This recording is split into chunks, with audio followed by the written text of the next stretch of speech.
السلام علیکم۔ Programme voice of nation کے ساتھ میں ہوں کنیز فاطمہ۔ یہ پروگرام 92 ملٹی میڈیا کی جانب سے پیش کیا جا رہا ہے۔ آج کے پروگرام کا موضوع ہے مہنگائی کا طوفان، عوام پریشان۔ اس بات میں کوئی شک نہیں کہ حالیہ مہنگائی نے عوام کو بری طرح متاثر کیا ہے۔ لوگ 2018 کے انتخابی جلسوں کے دعووں کا آج کی صورتحال سے موازنہ کر رہے ہیں اور تلملا بھی اٹھے ہیں، جبکہ وزیراعظم عمران خان اور وفاقی وزراء بارہا عوام کو یہ سمجھانے کی کوشش کر رہے ہیں کہ شاید ابھی بھی خطے میں ہم سب سے سستے ملک ہیں، پیٹرول کی قیمت ابھی بھی ہمارے ملک میں بیشتر ممالک سے کم ہے۔ اب تو عوام یہ کہنے پر مجبور ہیں کہ موجودہ حکومت کا مقصد غربت کو نہیں، غریب کو مٹانا ہے۔ رواں سال جنوری 2021 سے اکتوبر 2021 تک مہنگائی کی شرح میں 5.65 سے 9.5% تک کا اضافہ ریکارڈ کیا گیا ہے۔ مہنگائی کی موجودہ صورتحال اور حکومتی اقدامات پر بات کرنے کے لیے ہمارے ساتھ موجود ہے سینئر صحافی رضوان غلزئی۔ آپ کو شو میں خوش آمدید کہتے ہیں۔ میرا پہلا سوال، جیسا کہ مہنگائی کا جن قابو سے باہر ہو چکا ہے، حکومت اس پر کیا اقدامات کر رہی ہے؟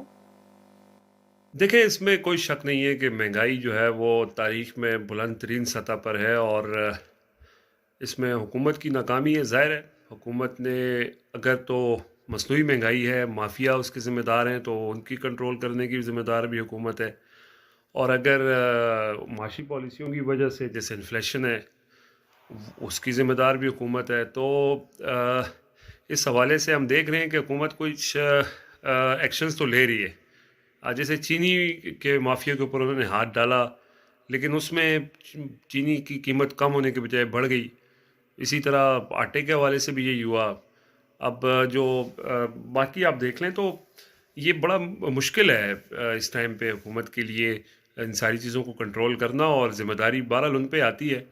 اور معاشی پالیسیوں کے حوالے سے اگر بات کی جائے تو 3 وزیر خزانہ بدل چکے ہیں۔ جو حفیظ شیخ تھے ان کو مہنگائی کی وجہ سے ہی نکالا گیا تھا، اس کے بعد شوکت ترین آئے تو مہنگائی میں کمی نہیں ہوئی۔ اور ظاہر ہے اس میں ایک تو عالمی سطح پر بھی جو ہے وہ اس وقت ایک جو لہر ہے مہنگائی کی، وہ بھی ایک وجہ ہے۔ پیٹرولیم پرائسز جو بیسک وجوہات ہیں مہنگائی میں اضافے کی، پھر آپ کی جو انرجی پرائسز، بجلی کی قیمتیں، گیس کی قیمتیں، یہ ساری ہیں، لیکن الٹیمیٹلی ذمہ داری تو گورنمنٹ کی ہے، اور گورنمنٹ از فلی رسپانسبل۔ ایسا کیوں ہے کہ حکومت جس چیز کا نوٹس لیتی ہے وہ یا تو مزید مہنگی ہو جاتی ہے یا مکمل غائب؟ دیکھیں، جیسے میں نے پہلے کہا کہ بالکل گورنمنٹ جس چیز کا نوٹس لیتی ہے وہ اس کی پرائسز بڑھ جاتی ہیں۔ لیکن اس میں ایک چیز ہے کہ ظاہر ہے جو بھی سیکٹر اٹھا کے دیکھیں آپ، اس میں مافیا کا راج ہے، اور جب آپ مافیا کو چیلنج کرتے ہیں تو آپ کو اس کے نتیجے میں نقصان تو اٹھانا پڑتا ہے۔ ظاہر ہے کوئی بھی آسانی سے ریفارم کو قبول نہیں کرتا، تو ایسا یہ بات درست ہے۔ لیکن لانگ رن میں اگر حکومت کوشش کرے تو ان چیزوں کو ٹھیک کر سکتی ہے۔ ظاہر ہے اصلاحات کا جو عمل ہوتا ہے وہ مشکل ہوتا ہے، اس میں عوام کو تکلیف بھی برداشت کرنی پڑتی ہے، اور شاید یہی وجہ ہے۔ لیکن اس پہ پھر حکومت پیچھے نہ ہٹے، ہمیں نظر آنا چاہیے کہ جو اصلاحات ہیں وہ کام کر رہی ہیں، اور اس کے نتائج ظاہر ہے ٹائم آتا ہے لگنے میں، مطلب نتائج آنے میں ٹائم لگتا ہے، لیکن یہ ہے کہ یہ بات درست ہے۔ اور اگر ریفارمز ہوتے ہیں تو عوام مشکلات برداشت کر بھی لے گی، لیکن ایسی کئی چیزیں نظر آتی نہیں ہیں۔ اب چینی کا جیسے میں نے پہلے بھی ذکر کیا کہ اس کی قیمتیں کم نہیں ہوئیں، نوٹس لیے ہوئے بھی، ایکشن لیے ہوئے بھی 2 سال گزر گئے۔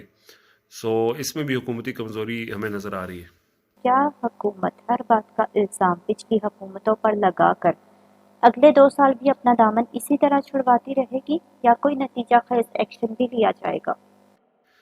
دیکھیں، اس میں تو کوئی شک نہیں ہے کہ ذمہ داری جو موجودہ صورتحال ہے، ساری ذمہ داری تو موجودہ حکومت کی نہیں ہے۔ پچھلی حکومتیں ذمہ دار ہیں، ان کا کیا دھرائی جو ہے وہ سامنے آ رہا ہے۔ موجودہ حکومت جو کرے گی وہ ہمیں آنے والے سالوں میں جو اس کے نتائج ہیں وہ آئیں گے، اچھے یا برے۔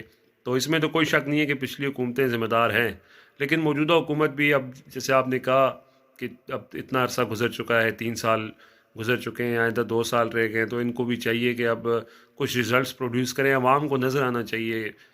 لوگ بالکل جیسے آپ نے پوچھا، ہر کوئی یہ پوچھ رہے کہ کب تک آپ پچھلی حکومتوں کو ذمہ دار قرار دیں گے۔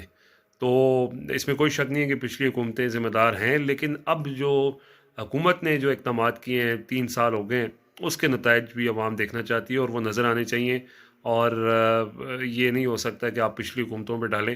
سو امید تو یہی ہے کہ جو ہے وہ جو حکومت نے اقدامات کیے ہیں پچھلے 3 سالوں میں، ان کے نتائج آخری 2 سالوں میں آئیں گے، اور حکومت کو بھی یہی امید ہے. وزیر اعظم یہ سمجھتے ہیں کہ جو اگلا الیکشن ہوگا وہ اسی جو ان کی پرفارمنس ہے حکومت کی، اس کی بنیاد پر وہ الیکشن جیتیں گے. تو دیکھتے ہیں اب ان کی پرفارمنس آخری 2 سالوں میں یا آخری سال میں کس طرح سامنے آتی ہے.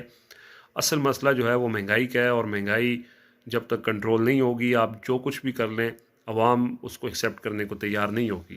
سر، آپ وزیر اعظم کو کور کرتے ہیں، آپ کے خیال میں کیا حکومت ان دعووں پر عمل درآمد کر رہی ہے جن کے ذریعے وہ الیکشن جیتے تھے؟ دیکھیں، جو حکومت کا منشور تھا اس پہ حکومت کوشش تو کافی کر رہی ہے، ہمیں نظر آ رہی ہے. پھر بات وہی آتی ہے کہ مہنگائی ایک ایسی چیز ہے کہ وہ باقی ساری چیزوں کو دبا دیتی ہے. ابھی آپ دیکھیں کہ جو گورنمنٹ کا جو منشور میں مختلف چیزیں آپ اٹھا کے دیکھ لیں، اس کے اوپر گورنمنٹ نے ایٹ لیسٹ کام کیا ہے، کوشش کر رہی ہے. لیکن ایک اکانومی کا ایسا سیکٹر ہے جو حکومت سے کنٹرول نہیں ہو رہا، انرجی سیکٹر بھی نہیں ہو رہا. سو یہ سب سے بڑا پرابلم یہی ہے. عام آدمی کو روزمرہ کی جو چیزیں اشیاء ہیں وہ کم قیمت پر چاہیے، اس کو اصلاحات سے کوئی لینا دینی نہیں ہے. حکومت کا جو منشور تھا وہ بنیادی طور کے اوپر اصلاحات تھا. اس میں بھی کوئی شک نہیں ہے کہ حکومت اصلاحات کے بجائے ابھی تک فائر فائٹنگ میں ہی لگی ہوئی ہے. لیکن پھر بھی حکومت کو جو ہے وہ یہ کوئی وہ یہ نہیں کہہ سکتے کہ جی ہمارے یہ مسائل تھے. آپ نے اپنے منشور کے اوپر عمل درآمد کرنا ہوتا ہے.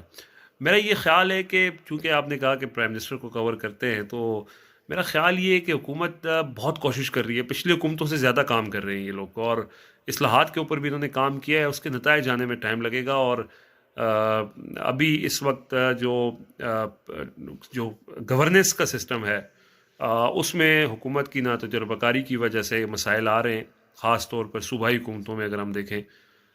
لیکن یہ کہ ان کو، جیسے میں نے پہلے کہا کہ پرائم منسٹر کو ابھی بھی لگتا ہے کہ وہ اپنے منشور پر عمل درآمد، جیسے 50 لاکھ گھر، 1 کروڑ نوکریاں، یہ بنیادی چیزیں تھیں، اور یہ اس کے اوپر کام تو ہو رہا ہے. ایٹ لیسٹ یہ 50 لاکھ نہ بنے، 5 لاکھ گھر بھی بن گئے، 1 کروڑ نہ ملی، 20 لاکھ نوکریاں بھی مل گئیں، تو اس کو اپنا کریڈٹ سمجھیں گے کہ یار اتنے عرصے میں، اتنے محدود وسائل میں یہی ہو سکتا تھا.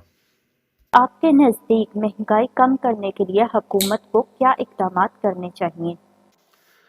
دیکھیں، مہنگائی کم کرنا بعض اوقات حکومت کے ہاتھ میں نہیں ہوتا. جب ظاہر ہے جو انرجی پرائسز ہیں، پیٹرولیم پرائسز ہیں، وہ آپ کے ہاتھ میں نہیں ہے. وہ آپ نے وہ معیشت جو عالمی منڈی میں جو پرائسز ہیں وہی آپ نے لے کے چلنی ہے. پھر جو عالمی سطح پر جو ایک انفلیشن ہوتی ہے اس کو بھی آپ کنٹرول نہیں کر سکتے. بنیادی چیز یہ ہے کہ آپ کا جب تک معاشی ڈھانچہ مضبوط نہیں ہوگا تو آپ کی چیزیں آپ کے کنٹرول میں نہیں رہیں گی. سو ایک تو مصنوعی مہنگائی ہوتی ہے، اس میں انتظامی معاملات ہوتے ہیں کہ آپ انتظامی طور پر اتنا مضبوط ہوں کہ کوئی ذخیرہ اندوزی نہ ہو، ناجائز منافع خوری نہ ہو. اس میں حکومت ایکشن لے سکتی ہے، اور اس میں کسی حد تک جو ہے وہ ہمیں حکومت کے ایکشن نظر بھی آئے ہیں. لیکن اوور آل اگر دیکھا جائے کہ پوری دنیا میں اگر مہنگائی ہے تو اس کا افیکٹ پاکستان کے اوپر آئے گا، اور وہ آ بھی رہا ہے، ہم دیکھ بھی رہے ہیں.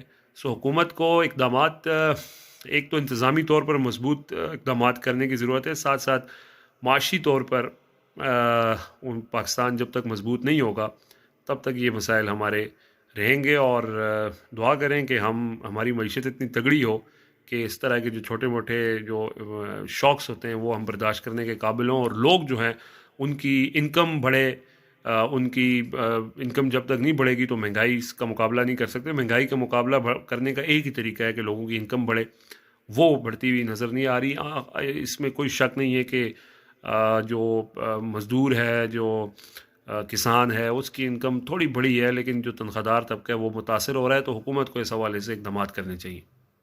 پروگرام میں شرکت پر آپ کا پھر سے شکریہ. پروگرام کا اختتام جان ایلیا کے اس شعر سے کرتی چلوں: مرنا تو اس جہاں میں کوئی حادثہ نہیں، اس دور ناگوار میں جینا عذاب ہے. آج تک کے لیے اتنا ہی. ایک نئے عوامی مسئلے کے ساتھ پھر سے حاضر ہوں گے. تب تک کے لیے اللہ حافظ.